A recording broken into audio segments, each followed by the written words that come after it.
من الشيطان الرجيم بسم الله الرحمن الرحيم وصلى الله وسلم على نبينا محمد وعلى آله وأصحابه وسلم تسليما كثيرا أما بعد السلام عليكم مسابقة sannan kuma muna kira ga yan uwa gaba ɗaya su fahimta cewa wayanda suka samu natija ba wai don sun fi kowa bane ko kuma waɗanda ba su samu natija ba wai don ba su iya bane.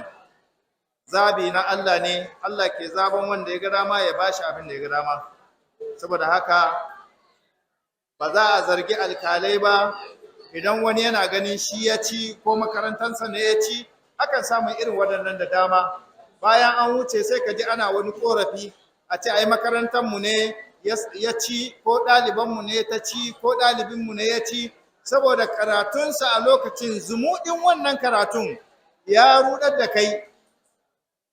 Nan ne ka sa hankali saboda aka shishiɗa ya kwashe ka. Su kuma alkalai aikinsu ne alkalanci, akwai abin da suke dubawa ba ta irin abin da kai kake dubawa ba, akan wannan ne suke duba su ba da sakamako. Saboda haka idan suka zantar da sakamako to za a rungumi wannan sakamako da yadda a matsayin shine abin da Allah ya kaddara a wannan rana, sannan kuma su ma lamuransu yana ga Allah. Muna roƙon Allah subhanahu wataala ya sa mu gama lafiya. Ina ganin alkalai sun shirya da zuwa gabatar da ainihin natija ga wayanda suka zo a cikin wannan musharaka. Kamun nan muna son mu gayyaci ainihin chairman na wannan taro, shine Brigadier General Musa, Director na Islamic Affairs Nigerian Army a Bonikam. Bai samu zuwa ba saboda mitin da suke yi a Abuja, ya turo wakilinsa Captain Ashafa, limamin Bonikam. Muna son mu ji jawabin ainihin, sai a ci gaba da ba da sakayya. Ƙarshensa za mu ji kuma ainihin fata na alkhairi na a bakin chief host na wannan musabaka, shine Alhaji Haliru Gado, sakataren wannan masallaci mai albarka. Bismillah, Captain Ashafa.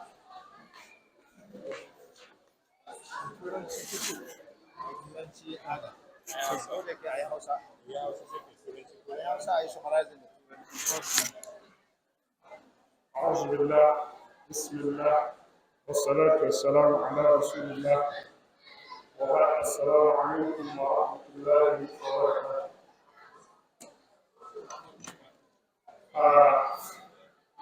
an ba ni umarni a gurguje in yi magana da yaruka guda biyu kuma a cikin ɗan takaitaccen lokaci kwarai da gaske.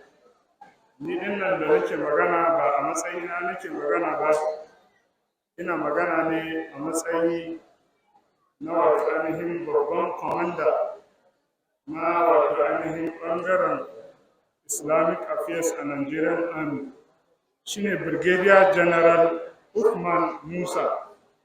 Allah ya ƙara ma rayuwarsa albarka.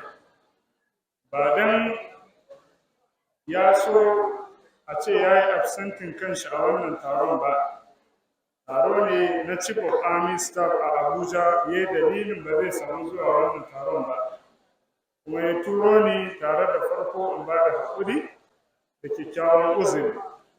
A kuma matsayin shi ya ce in janyo hankalinmu a kan abubuwa kamar haka. Na farko, muhimmancin wato ainihin karatun Alƙur'ani. Idan ana magana a kan muhimmancin karatun Alƙur'ani, wani magana ne wanda bai da iyaka, kuma a takaitaccen lokaci ba za a iya fara shi har a kai inda ake nufi ba. Kuma duk da malamanmu sun yi magana a wannan ɓangare, ba zan so in tsawaita ba, amma zan ɗanyi cikin wasu kalmomi gajeru a kan shi Alƙur'ani ɗin don mu ƙara gane muhimmancin shi, kamar yadda darakta ya sani in yi wannan bayani. Allah ya ƙara mana albarka baki ɗaya. To Alƙur'ani ya jama'a, kamar yadda muka sani, wani littafi ne kyauta daga Allah maɗaukakin sarki zuwa halittun Allah, kuma kyautar da Allah bai taɓa bayi irin shi ba, kuma bai zai ma bayi wani mai kama da shi ba bayan shi. Duk wanda ya samu kanshi a gaban alƙur'ani ya sani lalle ya gama karɓan kyautar Allah madaukakin sarki, kuma ba wata kyauta da za ta yi daidai ko ta misaltu ko a yi misalta ta da wannan kyauta ta alƙur'ani. Kamar yadda muka sani alƙur'ani dai wani littafi ne wanda a turance suke ce mai dynamic wisdom, wato hikimarsa, duk hikimar mai hikima ba zai iya fito da haƙiƙanin hikimar alƙur'ani ba, sai dai ya yi iya bakin ƙoƙarin shi abin da zai iya a ɗan lokacin da ya samu dama. Kuma alƙur'ani shi ne ake practicalizing ɗin shi a kowane matsayi, is practicable. Sa'annan littafi ne wanda yake moderate eloquent, hikimarsa ta kai hikima ta ƙarshe. Allah maɗaukakin sarki ya gaya mana alƙur'ani nazzalna alayka alkitaba tibyanan likulli shay'in hudan wa rahmatan wa bushra lil muslimin. Wannan littafi ba abin da ya bari, kamar yadda mai littafin ya faɗa, duk ilimin na boko da fannonin ilimin boko duka an samu asalin shi ne daga alƙur'ani. Idan muka karanta tarihin al-Atrak wal Mamalik da abin da ya faru a Mongolian history, za mu iya gano haka kai tsaye cewa turawan ma ɓanna suka yi musulunci, ƙarshe suka yi nadaman ɓannan da suka saboda ilimin da suka gano ya bar su, amma a ɗan abin da suka rage na ilimin littafin Allah a shi ne suke da faɗaɗa wannan ilimin muka da muke gani. Idan mutum yana son ilimin history bai san alƙur'ani ba akwai sauran shi. Idan medical doctor ne kai baka san alƙur'ani ba akwai sauranka. Idan soja ne kai baka san alƙur'ani ba ana maganar military tactics akwai sauranka, saboda babu littafin da ya bada adequate bayani akan abin da ya shafi yaƙi da kuma dabaru na yaƙi kamar alƙur'ani mai girma. Karanta surata Al-Imran, in kai soja ne kana da defense, attack, withdrawal da kuma wata ainihin abubuwa da yake cikin phases of war. Zaka ga advance a Qur'ani ga sunan, defense a Qur'ani ga sunan, attack a Qur'ani ga sunan, pursuit, withdrawal duka Allah madaukakin sarki ya gama bayanansu. So duk wanda zai magana da Al-Qur'ani tabbas ya yi magana da ƙarshen magana. Abu na biyu, shugaba ya ce mu tunasar da junanmu akan abin da ya shafi su kansu ɗaliban Al-Qur'ani su san matsayinsu. Matsayinsu ba ƙaramin matsayi ba ne, kuma ba wani matsayi da zai kai wannan matsayi nasu da ɗaliban Al-Qur'ani, musamman kuma malamansu da suke karantar da Al-Qur'ani. Zan buga misali kamar yadda in lokaci ya ba mu gajere mu gane haka. Idan muka kalli wato ainihin al'amuran Al-Qur'ani akwai abin mamaki ya jama'a. Menene ya sa mala'ika Jibril ya zama oga kwata-kwata na mala'iku? Al-Qur'ani ne, saboda shi ne Allah ya ba shi Al-Qur'ani, saboda shi ya karanta Qur'anin a zuciya ko ƙwaƙwalwar Annabi Muhammad sallallahu alaihi wasallam. Idan kai bincike ba abin da ya ɗaukaka darajar mala'ika Jibril akan sauran mala'iku sai Al-Qur'ani. Abu na biyu, me ya sa Muhammad sallallahu ta'ala alaihi wasallam ya zama khairul wato ainihin mursalina, ya zama mafi alkhairin manzanni? Al-Qur'ani ne ya ba shi wannan dama, saboda shi aka saukar da Al-Qur'ani. Kuma ba komai yasa Allah ya fifita al'ummar Annabi Muhammad sallallahu alaihi wasallam ba akan dukkanin sauran al'ummu face sai da Al-Qur'ani. Alfarman Al-Qur'ani ne ta ba al'ummar Muhammad sallallahu alaihi wasallam wannan matsayin.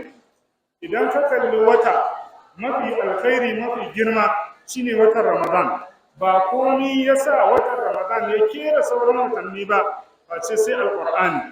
Idan muka kalli yare da ake magana da shi a duk duniya, har wanda ma asalinsu ba 'yan yaren ba, sun ce the most ancient language is Quranic language, which is Arabic language.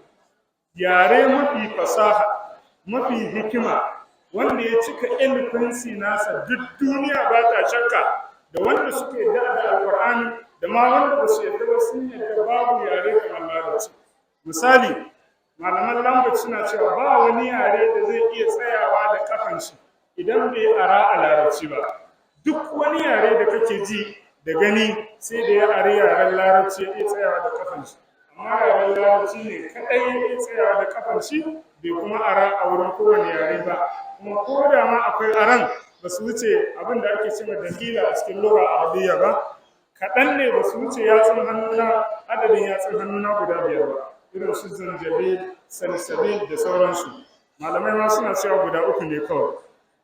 Don haka ya jama'a, harshen larabci ya ɗaukaka ne saboda alƙur'ani. Sa'annan mu duba uwa uba, dare mafi albarka mafi alkhairi shine daren lailatul qadr. Ba ko ne yasa ya samu ɗaukaka akan sauran darare ba ce saboda wato a cikin daren ne alƙur'ani ya sauka. Ya jama'a, mu kalli wannan darajoji. Ina ma a ce me za ka kaddara a ce akwai alƙur'ani a zuciyarka ko a ƙwaƙwalwarka, sai ka kere duk wani mutum ɗan adam mai falala a wannan duniya wanda zai iya daidai da kai mai matsayin irin naka na haddan alƙur'ani, musamman da fahimtar ma'anoninsa. Shi yasa annabi Muhammad sallallahu alaihi wasallam ya ce, inna Allah yarfa'u bi hadha alkitabi aqwaman wa yad'u bihi akharin. Allah yana ɗaukaka darajar al'ummu daban-daban, mutane daban-daban, da kuma don kwafar da darajar al'ummu idan ba su da alƙur'ani. Amma suna da alƙur'ani sai Allah ya ɗaga darajarsu. Alƙur'ani za mu riƙe mai nasara ya jama'a. Duk matsalolin da muke ciki a duniya a yau sakin alƙur'ani ne. Hotunanmu za ka ga adalci ya yi ƙaranci. Da alƙur'ani ake hukunce-hukuncen, wallahi ba ma hanyar da za a yi wani magun-magun a shari'a, babu ita. Amma yanzu shari'a sai a shiga ɗaki ma a yi ta, ba ma a kotun wasu shari'un ake yi. Saboda dai an rike abin da raunin shi ya kai rauni, amma ga abin da Allah ya bamu, wanda Allah madaukakin sarki kuma ya mana bishara masu yawa a cikin mun rike. Ya jama'a, darakta ya ce mu ƙara ba da bishara da murna da farin ciki ga adadin mutane guda 2 a wannan taron da ma wanda suke biye musu. Na farko, malamai da suka karantar da waɗannan yara alƙur'ani, suka kuma training ɗinsu, suke guiding ɗinsu. Sa'annan uwa iyayen yara. Ya ce a gaya mana cewa an samu a cikin ilimi waɗanda za a yi decorating a ranar tashin alƙiyama. A filin alƙiyama ba wanda Allah zai zo da kanshi ya ƙayata ka da wani muƙami ko wani abin ƙayatawa, sai malamin alƙur'ani da ɗalibin alƙur'ani, wanda kuma ya ba ‘ya'yansa dama suka haddace alƙur'ani shi mara da su. Hani'an mari'an walidaka alaihima maladusu anwarun min at-taj wal khula. Wannan shine hakikanin abin da zai faru a ranar tashin alkiyama. Allah zai zo da kansa, yadda kake ganin soja ko ɗan sanda ya samu ƙarin girma, ko wani ma'aikacin gwamnati an zo ana ƙara mai girma, Allah zai ƙara mahaifin mahaddata alƙur'ani girma a fili ko a ranar tashin alkiyama. Ya jama'a, I'm going to okay, in summary, I'm here to represent my director, that is the Director of Islamic Affairs Nigerian Army, one unavoidably absent because of the Chief of Army Staff Conference. He said that we should beg you and tell you that you should be sorry, but he sent me to represent him. And he sent me with fundamental basic of 3 messages. The first message is the importance of knowing this book. That is the book of Allah, the glorious Quran. He said that we should know that the glorious Quran is the greatest gift given by Allah subhanahu wa ta'ala to the entire human race. So we should know that. Secondly, this Quran has covered everything. If we want to elevate or alleviate our problems, as we practice the Quran and its teaching, by the God's grace, by Allah's grace, inshallah, our problems will be alleviated and will be solved, inshallah. Therefore, he said, he's calling attention the students of this Quran. They will be elevated in this world and even in the hereafter by the God's grace. Because if we take a look at some reasons, Quran was revealed, for Allah subhanahu wa ta'ala sent Angel Jibril with the Quran. And by so doing, Allah subhanahu wa ta'ala elevate and prepare Angel Jibril on the entire angels, so that he will be the best among them. It was because of the Quran. Therefore, Al-Quran elevated the status or status of the Prophet Muhammad sallallahu alaihi wasallam just because Quran was revealed on him. Therefore, the Ummah, the generation of the Prophet Muhammad sallallahu alaihi wasallam was being elevated and selected by Allah subhanahu wa ta'ala not because of everything but because of the Quran. Also, Quran was revealed in the month of Ramadan because the month of Ramadan was the best month selected by Allah subhanahu wa ta'ala. Maybe someone may ask why. The reason why is because Allah subhanahu wa ta'ala revealed the Quran in the month of Ramadan. Anything that Quran touches, you will see it elevated beyond your thinking and imagination. Finally, the Quran was revealed in the night of destiny, that is the night of Qadr, Laylatul Taqdir or Laylatul Qadr. The reason why Allah prepared this night and make it elevated upon all the other nights, it was because the Quran was revealed in the Laylatul Qadr. What do you think if there is Quran in your heart or in your mind or in your retentive memory? Definitely you will be among the best and among the elevated person in this world. That is why Prophet Muhammad sallallahu alaihi wasallam, in a prominent hadith which has authentic chain of narration, Prophet said, "Inna Allah la yaqulu bi hadha al-kitabi aqwaman wa yad'u bihi akharin." Allah used to elevate some people because of this book of Allah, that is Quran, and He used to downgrade the level of some people because they have not the Quran. They are not after the Quran. They left the Quran behind their affairs. That is why, lastly, the Director of Islamic Affairs called our attention or called our father's attention. Any father that allow his son to be able to memorize the Quran, he spent on him. He strived to see that his son cry and recite the Quran. The director said we should get ourselves informed that in the day of judgment, inshallah, Allah is going to decorate that father or any teacher that supports the children to be able to memorize the Quran. As we can see it in the one book they call Imam, the book of Shafaliya, one book that contains several things about the Quranic segments. He said, فَيَا أَيُّهَا الْقَارِ بِهِ مُتَمَسِّكًا مُجِلًّا لَهُ فِي كُلِّ حَالٍ مُبَجَّلًا هَنِيئًا مَرِيئًا وَلِذَاكَ عَلَيْهِمَا مَلَابِسُ أَنْوَارٌ مِنَ التَّاجِ وَالْحُلَى. This to indicate that anyone or any father that allows his son to memorize the Quran, he will be decorated by Allah subhanahu wa ta'ala in the day of judgment. May Allah subhanahu wa ta'ala prescribe us among. I'm going to stop. Lastly, director say I should extend the final message after all these messages that we should fear Allah subhanahu wa ta'ala.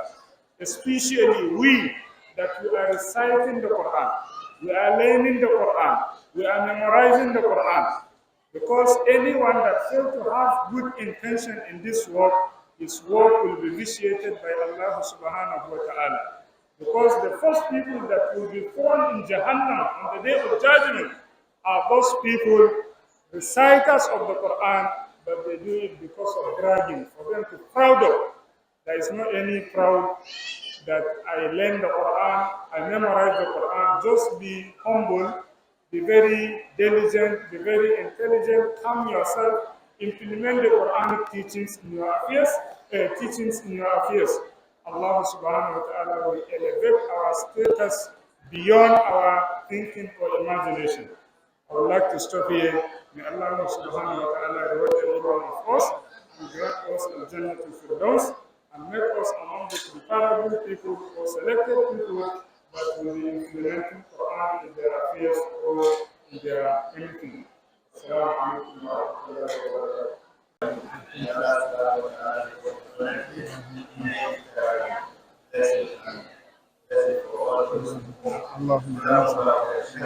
Allahumma ina